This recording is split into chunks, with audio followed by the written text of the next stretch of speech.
Vamos estudar o livro O Evangelho segundo o Espiritismo. Antes de iniciarmos os estudos, peço a você que se inscreva no canal e ative o sino de notificação. Obrigado. A matéria de hoje, capítulo 23, Moral estranha, aborrecer pai e mãe. E muita gente ia com ele, e voltando Jesus para todos, lhes disse: se alguém vem a mim e não aborrece a seu pai e a sua mãe, e mulher, e filhos, e irmãos, e ainda a sua mesma vida, não pode ser meu discípulo. E o que não leva a sua cruz e vem em meu seguimento, não pode ser meu discípulo. Assim, pois, qualquer de vós que não dá de mão a tudo o que possui, não pode ser meu discípulo. Está escrito em Lucas 14, 25, 27, 33. E o que ama o pai ou a mãe mais do que a mim, não é digno de mim. E o que ama o filho ou a filha mais do que a mim, não é digno de mim. Está escrito em Mateus 10, 37. Evidente que essas palavras não foram proferidas pelo Senhor Jesus, não fazem parte do ensinamento do Senhor Jesus. Provável que ou a tradução ou a interpretação foi errada, ou a transcrição e as outras maneiras de perpetuação das escritas não foi correta. Porque não podemos admitir que Jesus tenha falado para aborrecer pai e mãe, odiar pai e mãe, irmãos e irmãs, e todas as pessoas e todas as coisas, para ser seguidor de Jesus. Isso não tem fundamento, não é a verdade. Por isso, nesse ponto em que está escrito: se alguém vem a mim e não aborrece a seu pai e a sua mãe, a sua mulher e filhos e irmãos, nesse lugar nós vamos entender da seguinte maneira: se alguém vem a mim, ama seu pai, sua mãe, mulher, filhos, irmãos e ainda respeita a vida, é meu discípulo. Assim, fica mais compatível com o ensinamento do sublime Jesus. Da mesma maneira, se você leva a sua cruz com resignação, com humildade, com perseverança, com coragem, com esperança e fé, então, vem em meu seguimento, é o meu discípulo. Assim fica mais compatível com o Evangelho do Senhor Jesus. É assim que nós devemos interpretar e é assim que nós devemos seguir em nossa vida. Amar pai e mãe, a mulher, filhos e irmãos. E ainda respeitá-los, considerá-los, dando-lhes atenção, amparo e entendimento. E ainda, se a sua mente respeita a própria vida e a vida dos semelhantes, então, de fato, pode ser considerado discípulo do Senhor Jesus. E aquele que leva a sua cruz. O que é a cruz a que se refere no Evangelho?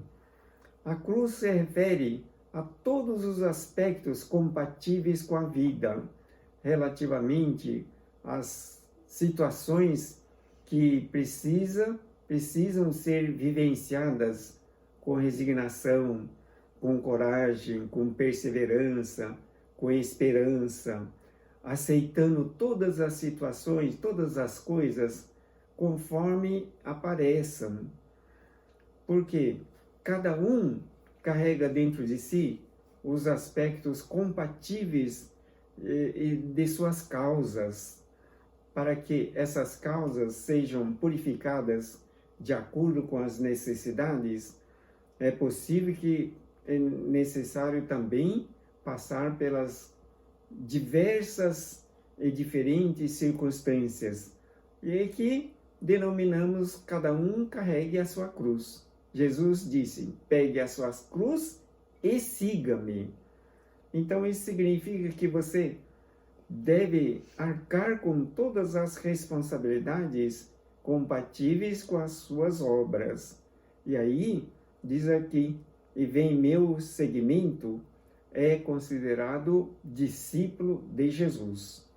Assim, qualquer de vós que não dá de mão a tudo o que possui, não pode ser meu discípulo. Aqui também nós precisamos interpretar da seguinte maneira: qualquer de vós que estiver respeitando todas as coisas ao redor, todas as coisas da natureza, como verdadeiras bênçãos e dádivas de Deus, considerando que Deus proporciona tudo o que é necessário à vida da pessoa e cada um possui todos os instrumentos adequados à posição que precisa viver. Daí, respeitando todas essas coisas, aceitando todas as coisas com resignação, com humildade, com respeito, com responsabilidade, procurando reordenar, transformar sempre para o bem, então pode ser considerado o discípulo de Deus, porque fazendo-se todas as coisas conforme a vontade de Deus, certamente que também é considerado discípulo do Senhor Jesus, porque tudo que nós estivermos fazendo corresponde ao ensinamento assimilado de acordo com o ensinamento do Senhor Jesus, né? Graças ao ensinamento sublime do Evangelho do Senhor Jesus, temos à nossa disposição o verdadeiro guia, a direção correta que podemos seguir sem nenhuma dificuldade. Tudo que necessitamos na vida a respeito da sabedoria que norteia a nossa vida, o Senhor Jesus deixou traçado no seu ensinamento. Por isso, graças a essa bênção, podemos viver uma vida boa, mesmo passando pelas dificuldades, mantendo a fé, a esperança, a perspectiva de coisas boas, de acordo com a perseverança, com as atitudes que tomamos. Por isso, o que ama o pai ou a mãe mais do que a mim, não é digno de mim. Impossível que essa afirmação possa ser do Senhor Jesus. Creio que o Senhor Jesus jamais iria aceitar uma situação dessa natureza, porque estaria totalmente contra o desígnio de Deus.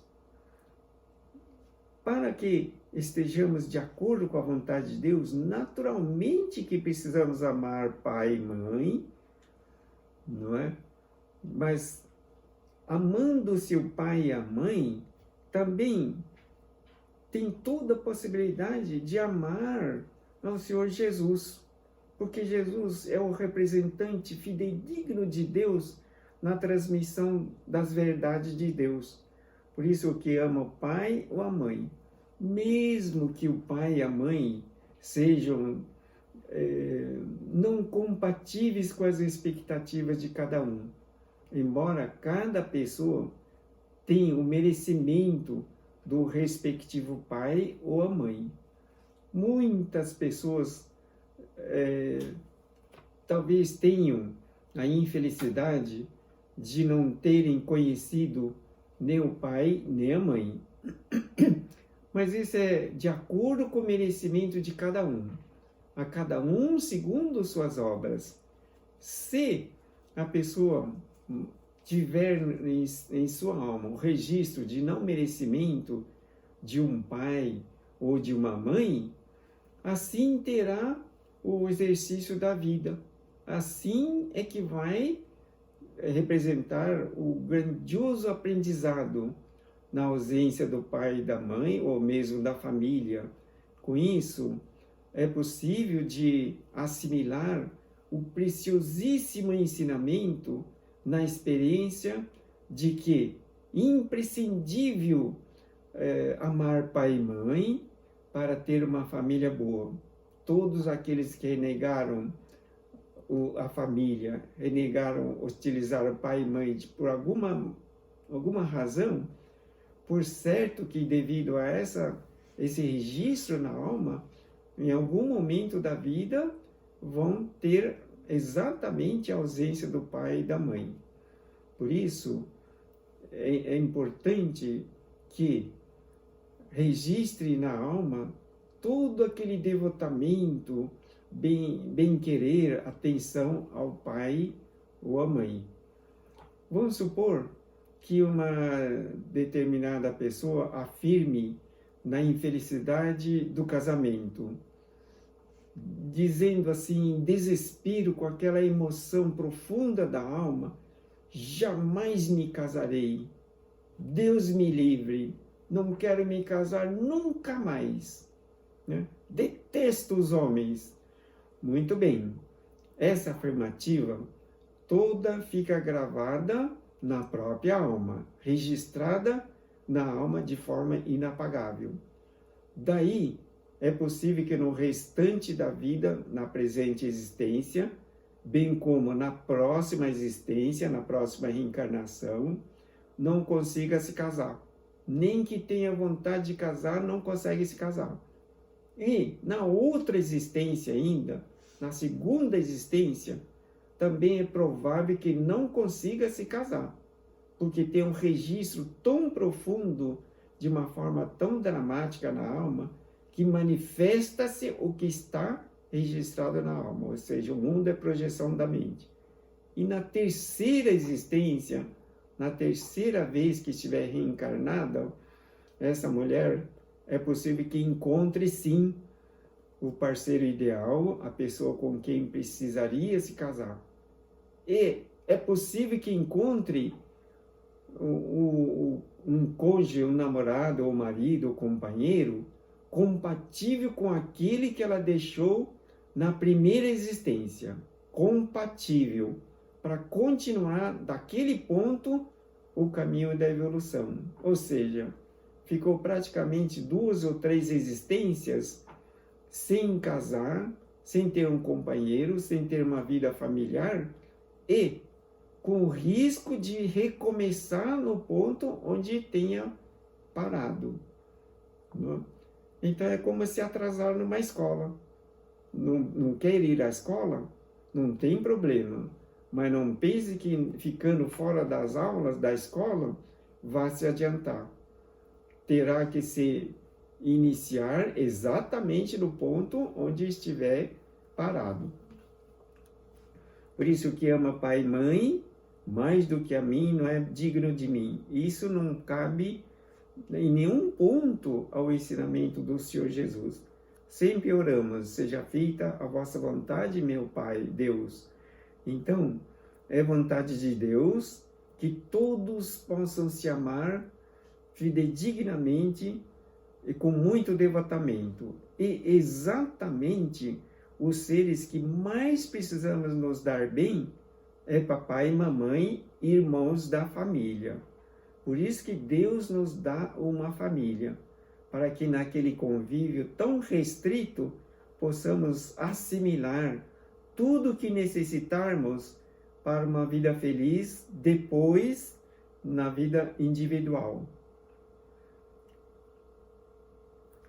E o que ama o filho ou a filha mais do que a mim, não é digno de mim. Isso também não é compatível com o ensinamento do Senhor Jesus, nem com a vontade de Deus. O que, na verdade, todo pai ama o filho. Não? Embora existam pais que abandonam os filhos, detestam os filhos, prejudicam até, como também existem filhos que prejudicam o pai e a mãe. Consta num dos livros espíritas que um determinado senhor muito rico, ele desencarna numa situação assim misteriosa, né? Ele desencarna numa situação misteriosa. No mundo espiritual, essa pessoa que desencarnou descobre que quem tramou a desencarnação dele foram 2 filhos, né? Os 2 filhos que estavam de olho no patrimônio do pai. Do mundo espiritual, ele esperava que os filhos pelo menos cuidassem da mãe. Aí os 2 tramaram levar a mãe para passear de barco numa lagoa, no local, e no meio da lagoa eles resolveram jogar a mãe na água e deixaram que ela perecesse na água. Aquele senhor do mundo espiritual ficou extremamente indignado e com muito ódio daqueles 2 que, na verdade, eram os próprios filhos dele com aquela mulher que eles jogaram no rio, na água. Daí, do mundo espiritual, esse senhor, ele formou um bando e, juntamente com o bando, ele começou a perseguir os 2 filhos, tramando tudo quanto é tipo de infortúnio, causando doença, acidente, brigas, e assim fez com que os 2 desencarnassem precipitadamente. E quando os 2 chegaram no mundo espiritual, ele estava esperando com a turma. E disposto a fazer justiça, começou a impor muito sofrimento àqueles 2 seres. Veja que, embora todos estivessem no mesmo barco, a situação não tinha nenhuma perspectiva de paz, nem harmonia, nem uma vivência tranquila para essas pessoas. Existem, portanto, filhos que realmente odeiam seus respectivos pais. E não só odeiam, como são capazes de praticarem muitas atrocidades, muitos atos indignos que posteriormente vão causar muitas infelicidades. Então, o que ama o filho ou a filha mais do que a mim não é digno de mim. Isso realmente não podemos atribuir a uma afirmação do Senhor Jesus. Provável que seja um erro de transcrição, de tradução, ou de interpretação, ou de escrita dos que realmente fizeram os livros dos evangelhos.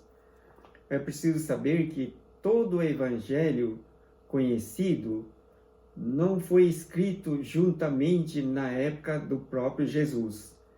Foram escritos 70 anos depois da morte do Cristo, do Jesus Cristo, de maneira que, tanto tempo depois, as escritas foram feitas por inspiração, que na verdade, inspiração correspondente às instruções mediúnicas dos Espíritos sendo transmitidos para os apóstolos que escreveram os Evangelhos. Certas palavras, aliás, muito raras, contrastam de maneira tão estranha com a linguagem do Cristo que instintivamente repelimos o seu sentido literal e a sublimidade de sua doutrina nada sofre com isso. Escritas depois de sua morte, desde que nenhum evangelho foi escrito durante a sua vida, podemos supor que, nesses casos, o fundo do seu pensamento não foi bem traduzido, ou ainda, o que não é menos provável, que o sentido primitivo tenha sofrido alguma alteração ao passar de uma língua para outra. Basta que um erro tenha sido cometido uma vez para que os copistas o reproduzissem, como se vê com frequência nos fatos históricos. Então veja que o Espírito da Verdade que orientou, aliás, foram os espíritos, vários espíritos orientaram na composição dos livros da verdade do Allan Kardec. Então, os próprios espíritos que transmitiram as verdades para o Allan Kardec afirmam que é provável que toda essa maneira equivocada de interpretação tenha sido em decorrência da transcrição provavelmente errada ou imperfeita dos que posteriormente levaram em conta a continuidade dos evangelhos. A palavra odiar nessa frase de Lucas: se alguém vem a mim e não odeia seu pai e a sua mãe, não está nesse caso. Porque o Senhor Jesus, ele demonstrou na própria existência dele, no histórico, profundo amor para sua mãe, respeito, consideração, amparou-a de todas as maneiras. O convívio foi tão harmonioso, benéfico, que pode ser traduzido como um verdadeiro exemplo para a humanidade. Ninguém teria a ideia de atribuí-la a Jesus. Seria, pois, inútil discuti-la ou tentar justificá-la. Primeiro seria necessário saber se ele a pronunciou. Em caso afirmativo, se na língua em que ele se exprimia, essa palavra tinha o mesmo sentido que na nossa.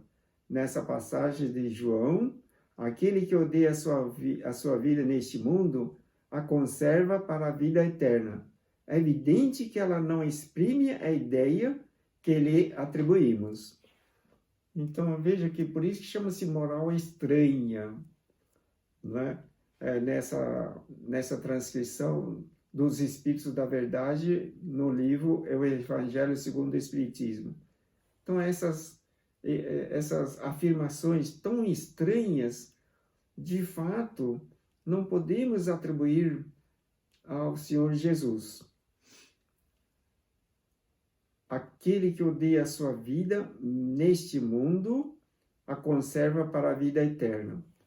Isso não pode ser atribuído ao Senhor Jesus. O Senhor Jesus, ele nos ensinou como viver bem, como manifestar a perfeição na vida, como vivificar perfeitamente o viver de si mesmo e dos outros. O Senhor Jesus nos ensinou. De que maneira você pode vivificar bem a sua vida? Respeitando-se a si mesmo, não é? Estudando, vivendo alegremente, respeitando as condições do seu organismo, trabalhando com dignidade, fazendo bem às pessoas e procurando assimilar todo o ensinamento ao redor para crescer em termos de inteligência, ampliando a sabedoria, procurando ampliar todo o conhecimento possível e vivendo uma vida digna, de acordo com Deus, como Deus espera, seguir em direção ao aperfeiçoamento da alma nas qualidades de Deus, fazer o bem, prestar atenção sobre todas as coisas, ser uma pessoa bondosa, que saiba respeitar os direitos dos outros, cumprir adequadamente os compromissos. Tudo isso de acordo com a vontade de Deus. E tudo isso significa vivificar a própria vida. Vivificar a própria vida é ainda cuidar das outras pessoas, cuidar das crianças, Veja como as nossas crianças estão praticamente quase abandonadas. Estão indo em boas escolas? Provável que sim, mas nas escolas não estão aprendendo respeito aos pais, não estão aprendendo respeito aos semelhantes, estão se tornando pessoas extremamente egoístas. Certa vez, num carro preto, bonito, de alto luxo, uma senhora recolheu 2 crianças na escola, provável que eram os filhos. E ao colocá-los dentro do carro, em seguida, ela abriu a janela e jogou lixo na rua, na frente das crianças. Então veja, isso é vivificar a vida? Isso é um exemplo que se possa dar para 2 crianças ainda com 5, 6 ou 7 anos? Que exemplo essa mãe estaria dando para seus filhos, jogando detritos em plena rua, na frente da escola? Ela acabara de colocar os filhos dentro do carro, abriu a janela e jogou lixo na rua. Não é? Então, aquele que odeia a sua vida neste mundo, a conserva para a vida eterna, isso não é verdade. Para você conquistar a vida eterna, na verdade, você já está vivendo a vida eterna. A sua vida é eterna. Viva bem ou não, você já está vivendo a vida eterna.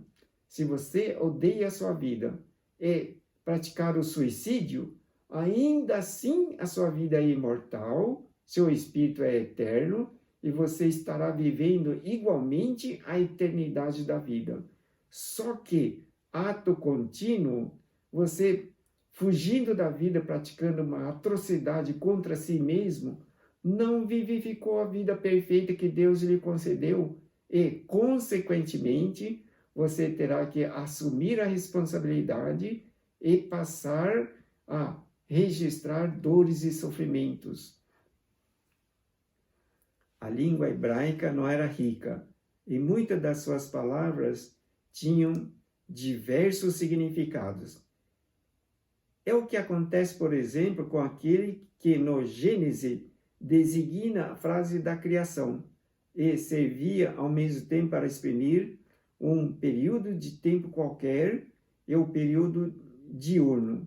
Disso resultou mais tarde a sua tradução pela palavra dia e a crença de que o mundo fora feito em 6 dias. O mesmo acontece com a palavra que designa um camelo e um cabo, porque os cabos eram feitos de pelos de camelo e que foi traduzida por camelo na alegoria da agulha. Bem, há muito tempo se interpretou aquela frase que Jesus afirmou: é mais fácil um camelo passar pelo fundo da agulha do que um rico entrar no reino do céu. Então veja que a agulha mal se consegue passar uma linha muito fina. Como é que se afirma que é mais fácil passar um camelo no fundo da agulha? Impossível, não é? Nem em pensamento se admite uma coisa dessa. Daí, a agulha propriamente dita, naquela época, era considerada aquela passagem arredondada dos muros, nos portões. Né? Então, aquilo era a representação denominada agulha. Né? E nós interpretávamos ao pé da letra o registro no Evangelho como se fosse agulha de costura. Não é?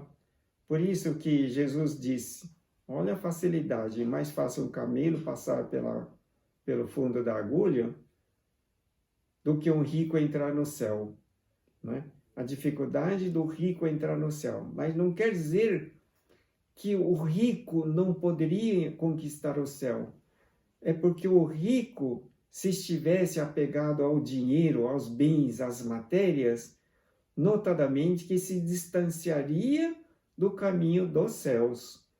Por isso Jesus enfatizava que, na verdade, usufruísse dos bens, das riquezas, em benefício de si e do próximo, de maneira que beneficiasse também todas as pessoas. Daí, naturalmente, que o rico teria toda a possibilidade de conquistar os céus. É necessário ainda considerar os costumes e as características dos povos que influem na natureza particular das línguas. Sem esse conhecimento, o sentido verdadeiro de certas palavras nos escapa. De uma língua para outra, a mesma palavra tem um sentido mais enérgico ou menos enérgico. Pode ser numa língua uma injúria ou uma blasfêmia, e nada significar nesse sentido em outra conforme a ideia que exprima. Numa mesma língua, as palavras mudam de significação com o passar dos séculos. É isso que uma tradução rigorosamente literal nem sempre exprime perfeitamente o pensamento e, para ser exata, faz-se por vezes necessário empregar não os termos correspondentes, mas outras equivalentes ou circunlóquios explicativos. Então veja que uma circunstância pode mudar de uma região para outra, de tempos em tempos. Por isso, diz aqui os Espíritos da Verdade, necessário muito discernimento para a interpretação ou tradução de textos ou de passagens. Por exemplo, existem regiões aqui na Terra, no orbe terrestre, nos dias atuais, o mundo extremamente avançado e moderno, discriminação quanto às ideologias religiosas. Tem uma região que não admite de forma alguma presença de cristãos. Algum tempo atrás, foi transmitido nos meios de comunicação a cena de matança de cristãos ao vivo, e que foi transmitido pela televisão e nos meios de comunicação. Então veja que ainda nos dias de hoje, essa circunstância é muito praticada, ou seja, diferenças de ideologias, diferenças religiosas, diferenças de línguas, de costumes, de hábitos. Por isso que, como diz aqui, pode ser numa língua, uma injúria, uma blasfêmia, e nada significar nesse sentido em outra, conforme a ideia que exprima. Não é possível que aquele grupo que praticou a matança de uma dúzia de cristãos ao vivo, só porque eles eram os cristãos, só porque não admitiam de forma alguma outra ideologia. Isso é inaceitável, porque Deus é um só. O Senhor Jesus, o mensageiro divino que veio nos transmitir as verdades de Deus, a verdade é uma só. Então, mesmo que haja diferença em termos de linguagem e de entendimento, o amor de Deus é único. Deus é que os colocou na face da terra para o aprimoramento. Cada um carrega dentro de si a vida de Deus. Por isso que se fala vontade de Deus.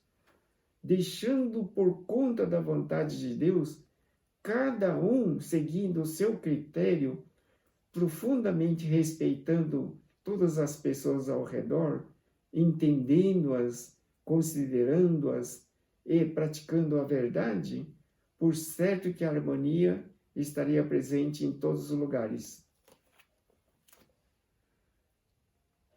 Essas observações explicam-se especialmente a interpretação das Santas Escrituras e, em particular, dos Evangelhos. Se não levarmos em conta o meio em que Jesus vivia, ficamos sujeitos a enganos sobre o sentido de certas expressões e de certos fatos, em virtude do hábito de interpretarmos os outros de acordo com as nossas próprias condições. Assim, pois é necessário não dar a palavra odiar ou aborrecer à acepção moderna, que é contrária ao espírito do entendimento, do ensinamento de Jesus. Então veja que estas observações aplicam-se especialmente à interpretação das Santas Escrituras e, em particular, dos Evangelhos. Por isso é que devemos levar em conta o profundo amor de Deus. O profundo amor de Deus está intrinsecamente alojado no coração das pessoas. A vida é perfeita, o espírito é imortal. E nas sucessivas reencarnações do retorno à existência à Terra, é que o espírito vai se aperfeiçoando. Raramente, muito dificilmente, o espírito reencarna no mesmo lugar, na mesma família. Todas as vezes o espírito retorna em escola diferente, a não ser que tenha repetido. Ou seja, necessita retornar naquele mesmo local para fazer um reparo. Mas se continuamente for evoluindo, muito difícil que o espírito retorne no mesmo lar, na mesma família, no mesmo local. Sempre vai reencarnar em locais diferentes, de maneira que a cada existência tenha a oportunidade de assimilar novas experiências, novos locais, novas pessoas. Por isso, muito raramente a pessoa reencarna na mesma família. Sempre, em cada reencarnação, tem possibilidade de estar em família diferente. É possível que um espírito já tenha passado em muitas e muitas famílias, fazendo com que, no registro histórico, toda a humanidade seja familiar, parentes. Não? Como está escrito aqui, estas observações explicam especialmente a interpretação das Santas Escrituras e, em particular, do Evangelho. Não é porque o Evangelho é escrito, interpretado e transmitido de uma determinada maneira, não possa ser assimilada por todas as pessoas em todas as regiões. O amor é único. Não? Conheci uma determinada pessoa que era brasileira, morava nos Estados Unidos e conheceu um jovem da Ucrânia, na Rússia, do lado da Rússia. Línguas diferentes, costumes diferentes, mas, no entanto, não se entendiam, porque o amor é único. Não? Veja que diferença tão gritante de região, de costume, de hábito, de língua, de tudo. Mas, no entanto, o amor é único. O outro, também, que eu conheci aqui no sul do país, em Santa Catarina, uma pessoa que era da Hungria, e outra da Polônia, aqui no Brasil. Né? Os dois nascidos no Brasil, mas com ascendentes húngaro e polonês. Né? Então veja, não quer dizer que sejam totalmente diferentes, não consigam se amar e não consigam entender o Evangelho. O amor é único. Por isso, essa moral estranha que verificamos nessa matéria, que diz aborrecer pai e mãe, na verdade, devemos interpretar como amar, respeitar, venerar, louvar e entender os pais, pai e mãe, as pessoas mais sagradas na nossa vida. Graças à existência do papai e da mamãe, temos a oportunidade de manifestarmos uma perfeita vida na presente existência. Quero agradecer imensamente a sua atenção. Deus abençoe. Muito obrigado. Vamos fazer a oração. Peço a você que se acalme, concentre-se e acompanhe mentalmente o teor da oração. Senhor, neste momento, elevamos nossa mente ao Senhor Jesus e rogamos que nos conduza no caminho da evolução. Necessitado que estamos de aprimorarmos a nossa alma com as qualidades de Deus, estamos a caminho do aperfeiçoamento. Ajuda-nos a vencer os obstáculos, as imperfeições que ainda carregamos na alma. Desejamos viver de acordo com a vontade de Deus, dedicando amor a todas as pessoas, o entendimento e o respeito, que possamos a cada dia encontrar tudo o que necessitamos de acordo com a vontade de Deus. Deus, agradecemos infinitamente esta preciosa oportunidade da nossa vida. Que assim seja, graças a Deus. Os livros que estudamos, os pedidos de orações, bem como agendamento das consultas espirituais online, você pode fazer através deste site. Agradeço sua atenção. Obrigado.